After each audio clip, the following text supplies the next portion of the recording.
नमस्कार, मैं हूं आपके साथ मयंक मिश्रा। आज 8 तारीख है और देखिए मैं सीधा पॉइंट पर आना चाहता हूं। सऊदी अरब, तुर्की और पाकिस्तान के बीच जो डिफेंस डील हुई है, नेटो स्टाइल में जो डील साइन की गई है, जिसकी शर्त यह है कि एक देश पर हमला दूसरे देशों पर हमला माना जाएगा, यानी सऊदी पर हमला होता है वो तुर्की और पाकिस्तान पर भी हमला माना जाएगा, और इसी तरह किसी भी देश पर हमला होता है तो वो बाकी दोनों देशों पर भी हमला माना जाएगा। इस डिफेंस डील के साइन होने के बाद, जिसका नाम मेक्का जॉइंट डिटरेंस एग्रीमेंट रखा गया है, जो एर्दोगन, मोहम्मद बिन सलमान और शहबाज शरीफ के बीच में हुआ, इस एग्रीमेंट के बाद मेरे पास कम से कम 1000 लोगों के ये कमेंट्स आ चुके हैं वीडियोस पे अलग अलग कि आप इसको किस तरह से देख रहे हैं। इस पूरे जो नया ये एक संगठन बन रहा है, ये जो डील हुई है, इसके पीछे का मकसद क्या है और इसकी इनसाइड स्टोरी क्या है। मैं इसीलिए इस पर ये वीडियो बना रहा हूं क्योंकि बहुत सारे लोग ये सवाल कर रहे हैं कि आप इसको कैसा देख रहे हैं। सबसे पहले मैं शुरुआत ये करना चाह रहा हूं कि इसको लेकर ईरान की तरफ से क्या प्रतिक्रिया आई है। ईरान ने सऊदी को क्या जवाब दिया है इस नेटो, जो मुस्लिम नेटो कहा जा रहा है, सो कॉल्ड। देखिए, पहली बात तो मेरी व्यक्तिगत राय अगर आप जानें, ईरान को किसी भी ऐसे संगठन में शामिल किए बिना वो संगठन कभी सक्सेसफुल नहीं हो सकता। इस बात को आप नोट करके रखिए। मिडिल ईस्ट का किंग अब ईरान है, मिडिल ईस्ट का बॉस अब ईरान है, इस बात को नोट करके रख लीजिएगा। आगे बढ़ते हैं, ईरान ने क्या जवाब दिया है। Iran has reacted sharply to the new Saudi Arabia Turkey Pakistan mutual defence pact, warning Riyadh that a paper agreement with Turkey and Pakistan will not guarantee its security। Iran ने सीधा सीधा चेतावनी दे दी है सऊदी अरेबिया को और यह कहा है कि अगर कोई पेपर डील आपने साइन कर ली पाकिस्तान या तुर्की के साथ मिलकर, तो यह इस बात की कोई गारंटी नहीं है कि आप सुरक्षित रहोगे। सीधी चेतावनी आई है ईरान की सऊदी अरेबिया के लिए कि पेपर साइन करने से कोई देश सुरक्षित नहीं हो जाता। The landmark deal states that an attack against one country will be regarded as an attack against all three.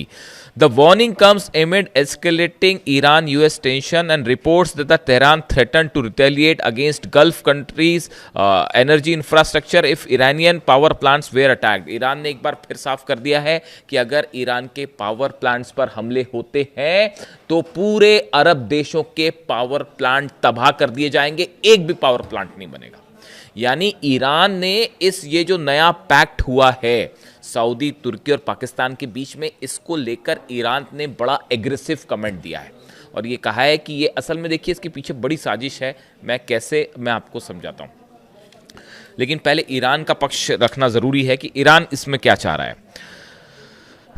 देखिए, इसमें ईरान की तरफ से 2-3 बातें साफ कर दी गई। पहली बात, सऊदी को सीधी चेतावनी दी गई है। ये काफी समय बाद हुआ है ऐसा जब ईरान ने सीधा सीधा सऊदी को वार्निंग दी है। देखिए, अब तक क्या हो रहा था कि ईरान जो है वो अरब देशों को वार्निंग दे रहा था कि अगर हमला होगा तो आपके इंफ्रास्ट्रक्चर पर हमला होगा, या जॉर्डन, बहरीन, या जो है वो कुवैत पर हमले होंगे। लेकिन ये काफ़ी दिनों बाद, आप देखिए, पहला मौका है जब ईरान ने सीधा सऊदी को चैलेंज किया है, सऊदी को वार्निंग दी।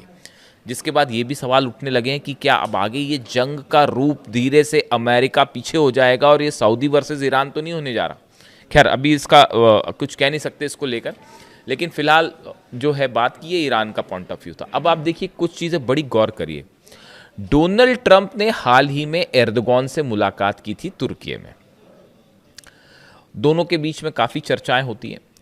मोहम्मद बिन सलमान की डोनाल्ड ट्रंप से जो है वो फ़ोन पर लंबी बातें होती हैं और शहबाज शरीफ और मुनीर से तो होती है।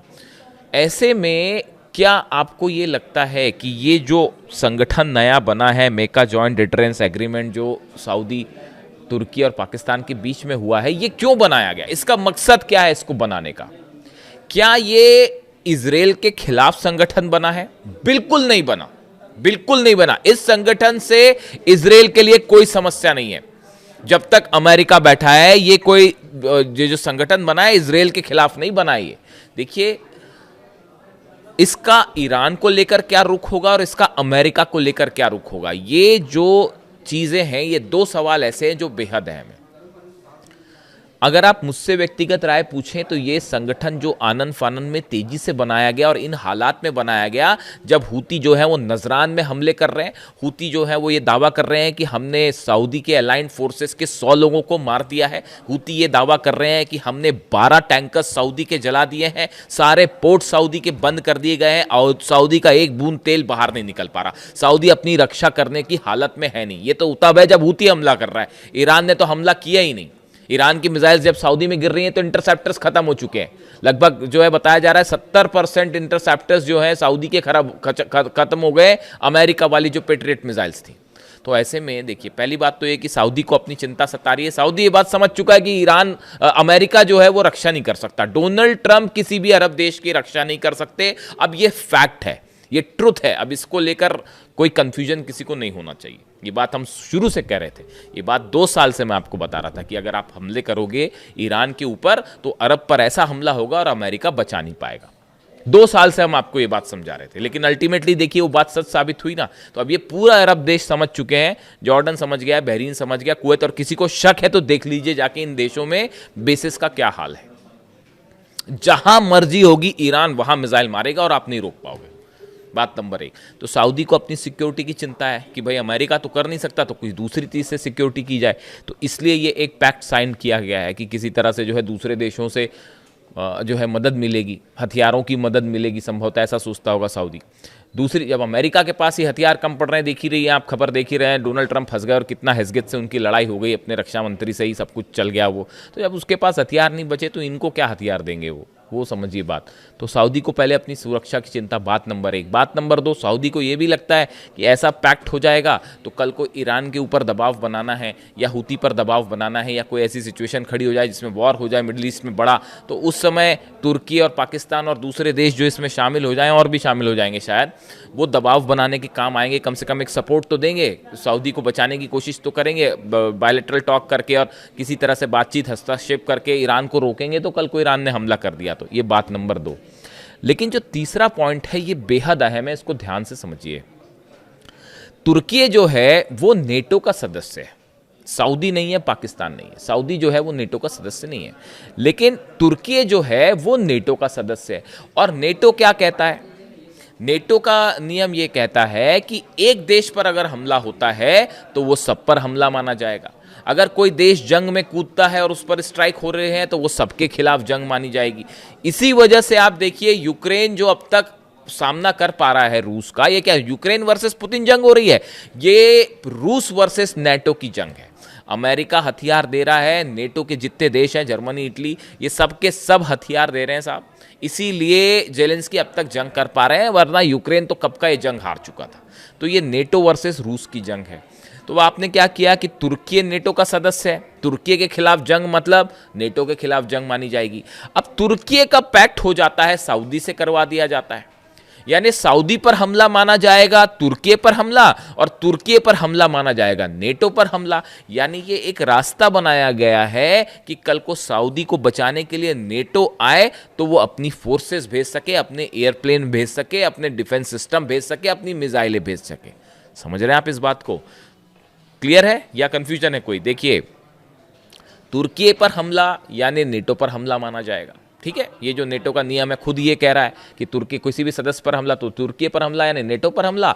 और अब ये डील होने के बाद, ये मेका जॉइंट डिटरेंस एग्रीमेंट के बाद, सऊदी पर हमला यानी तुर्की पर हमला माना जाएगा, और तुर्की पर हमला यानी नेटो पर हमला, तो फिर नेटो भी सऊदी की मदद कर सकता है तुर्की के जरिए खास तौर पर। यानी एक देखिए मिडिल ईस्ट में हकीकत क्या है? हकीकत ये है कि अमेरिका और इजराइल का तो खैर ईरान से अब कोई मुकाबला ही नहीं है। ईरान जब चाहे वो इजराइल को घुटनों पे ला देगा, जब चाहे तब। अकेले जंग करने की हिम्मत ही नहीं। आप दुनिया के किसी डिफेंस एक्सपर्ट से जाके पूछ लो, क्या इजराइल ईरान के साथ अकेले जंग कर सकता है? बिल्कुल नहीं कर सकता। नेतन्याहू, इजराइल, मोसाद, सब ये जंग हार चुके हैं। ये मैं डंक की चोट पे कहने को तैयार हूं और मुझे किसी ये कहने में कोई हर्ज नहीं है। कौन सा डिफेंस एक्सपर्ट आप ले आए, क्या कर पाए इजराइल के जेट्स, बताइए। और अगर अकेले लड़ लें तो उसके बाद तो वो हाल होगा जो जॉर्डन, कुवैत और बहरीन का हुआ। इतना ठोकेगा ईरान। और अभी तो वो सब हथियारों का जिक्र ही नहीं हो रहा है जो चाइना, रशिया ने भेजे, और उनकी जो नई टेक्नोलॉजीज है उसके बारे में तो अभी बात ही नहीं है। बड़े सारे हथियार तो अभी यूज भी नहीं किए गए।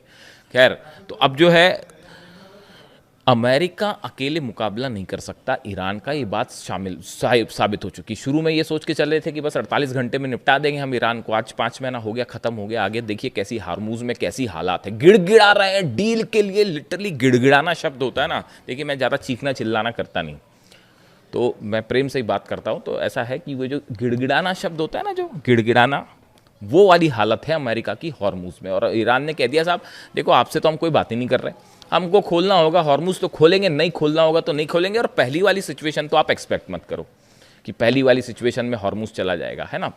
तो अब ये दुनिया, ये मिडिल ईस्ट की एक डेट थी 28 फरवरी, जिस दिन आपने अली खामेनी साहब को शहीद किया था, उसके बाद से अब मिडिल ईस्ट का इतिहास बदल गया and Iran is the boss.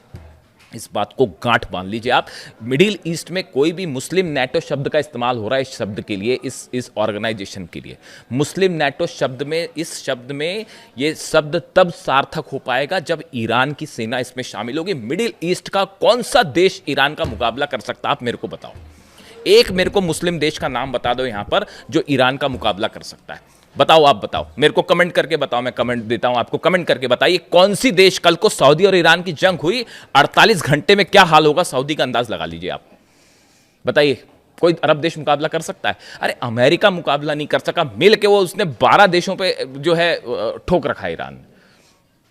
तो पूरा अरब और अमेरिका मिलके, इजराइल मिलके 5 महीने में क्या कर पाए आप ईरान का? तो सऊदी अकेला क्या कर लेगा साहब? इसीलिए ये पैक्ट हो रहा है। और ये एक बहुत ही बड़ा प्लॉट है। ये कुछ लोगों का कहना है कि इससे इजराइल घबराएगा। अरे डोनाल्ड ट्रंप हमला करने देगा इनको, जो एर्दोगान से हाथ मिलाते फिर रहे हैं, सलमान से लगातार बात कर रहे हैं, पाकिस्तान से लगातार बात, वो इजराइल पर हमला करने देंगे इस संगठन को? बिल्कुल नहीं। हमेशा देखिए इजराइल की आलोचना की है, जो मुस्लिम कंट्रीज़ का जो ऑर्गेनाइजेशन है उनकी तरफ से और ये मुस्लिम देशों की तरफ से हमेशा सिर्फ इजराइल की आलोचना हुई है। फिलिस्तीन में इतने हज़ारों लोग मारे गए, हज़ारों बच्चे मारे गए, उनकी सिर्फ आलोचना हुई है। वेस्ट बैंक पर लगातार ऑपरेशन जारी है इजराइल का, लेबनान पर लगातार हमले जारी हैं, सीरिया पर ऑपरेशन जारी है, गजा में क्या हो रहा है आप देख ही रहे हो। हीनियस क्राइम है, वॉर क्राइम्स हो रहे हैं गजा में। मुस्लिम देशों की तरफ से सिर्फ आलोचना हो रही है। हिम्मत करने वाला सिर्फ एक देश रहा जो मिसाइल मार रहा है, वो ईरान मार रहा है। भूलना मत इस बात को। अली खामेनी साहब ने हमेशा कहा जब जरूरत पड़ेगी हम युद्ध के लिए भी तैयार हो जाएंगे। लेबनान के लिए भी वो जंग के लिए तैयार हो गए, गजा के लिए भी जंग के लिए तैयार हो गए। इसीलिए खामेनी साहब थे। अब ये जब मैं मीटिंग्स देखता हूँ ना ऐसी, मतलब टू बी वेरी फ्रैंक भाई, देखो मेरे को जो लगता है मैं अपनी राय बता रहा हूँ, आपको ठीक लगता हो तो स्वीकार करिए, वरना आपकी आलोचना का भी स्वागत है। चूंकि ये पब्लिक प्लेटफॉर्म है इसलिए मैं आपकी आलोचना का भी स्वागत करता हूँ। देखिए मैं बिल्कुल ऐसा नहीं चाहूँगा कि कोई मेरी आलोचना करे तो मैं उसको स्वीकार नहीं करूँ, बल्कि हमको दूसरों के विचारों को हमेशा स्वीकार करना चाहिए। अच्छे शब्दों में, साफ सुथरे शब्दों में अगर कोई आलोचना कर रहा है तो उसका बिल्कुल स्वागत है साहब। ये डेमोक्रेसी यही है, ओपन जो विचारधारा है वो यही कहती है कि आप मेरी आलोचना करेंगे मैं बिल्कुल स्वीकार करूँगा। जब ऐसे डील्स में होते देखता हूँ ना, तमाम जो नेता इस पूरी जंग में इन्वॉल्व हैं, चाहे अरब देशों के हो, चाहे अमेरिका हो, इजराइल हो, इन सबको देखने के बाद देखिए ऐसा लगता है कोई भी कदम होता है उसमें किसी तरह की साजिश नज़र आने लगती है। सामने कुछ और हो रहा है, पर्दे के पीछे कुछ और हो रहा है, डिफेंस डील हो रही है तो किसके मन में क्या प्लान है, ट्रम्प की क्या साजिश है, इजराइल की क्या साजिश है। आप देखिए एक शख्स थे सिर्फ अली खामेनी साहब, जिनकी मंशा पर कभी कोई शक नहीं करता था, दुश्मनों को भी शक नहीं था। उन्होंने कह दिया कि साहब मैं जो सामने वो पीछे मैं बात नहीं करूंगा मतलब नहीं करूंगा, मैं डील नहीं करूंगा मतलब नहीं करूंगा। उन्होंने कहा था अमेरिका से बात करने का कोई मतलब नहीं है। आज देखो आज क्या हालात है, इतनी जंग हो चुकी, इतनी जंग हो गई इतने दिनों बाद, 5 महीने की जंग देखिए। इतनी जंग के बाद क्या वो बात सही साबित हो रही है? नहीं हो रही है कि डील का कोई अंदाजा, बातचीत का कोई नतीजा निकल रहा है? नहीं निकल रहा। तमाशा बना रखा है कि बस अब जंग हो रही है, नहीं अब बात अच्छी हो रही है, नहीं आप सीज फायर कर लेते तो ऐसा कर लेते। बात सच साबित हुई ना अली खामेनी साहब की, ये विजन था उनका, इसीलिए he was the supreme leader and that's why I like Ali Khamenei साहब।